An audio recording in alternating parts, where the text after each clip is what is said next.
Zepto ने तो बिल्कुल हद ही कर दी है। अब मैंने अमूल बटर मंगाया, अभी तक मैं सोच रही थी जेप्टो सिर्फ प्राइसिंग इधर उधर करता था, अब तो प्रोडक्ट्स भी नकली देने लगा है। सो इफ यू सी कि ऊपर वाला और नीचे वाले में आप ये साइन जो है वेजिटेरियन का, उसमें डिफरेंस है साइज में। अगर मैं इसको टर्न करती हूँ तो ये जो लाइन मेरे हिसाब से जो करेक्ट है उसमें ऊपर लिखी हुई है और जो फेक है उसमें नीचे लिखी हुई है। इवन कलर कंट्रास्ट भी लोगो का वो डिफरेंट है।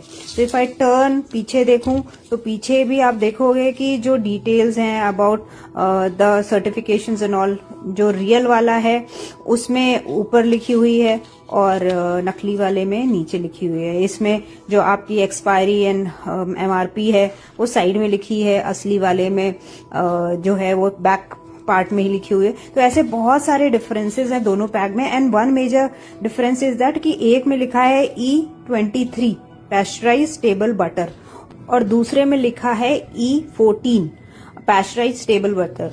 अगर दोनों ही पैस्चराइज स्टेबल बटर हैं तो ये पहली बात तो E23 और E14 क्या है, if somebody can explain me, because I am so much confused and surprised and angry also at the same time कि ये क्या बेसिकली कंफ्यूजन है। और अगर ये कंफ्यूजन नहीं फेक है तो प्लीज अमूल और जेप्टो जो भी है इसके पीछे, please take very good care of it. और ये बिल्कुल भी अलाउड नहीं है। आप कलर भी देखो, अगर मैं ओपन करती हूँ तो लेफ्ट वाले जिसे मैं करेक्ट समझ रही थी वो लाइट येलो है और राइट वाला जिसे मैं फेक समझ रही थी वो डार्क येलो है।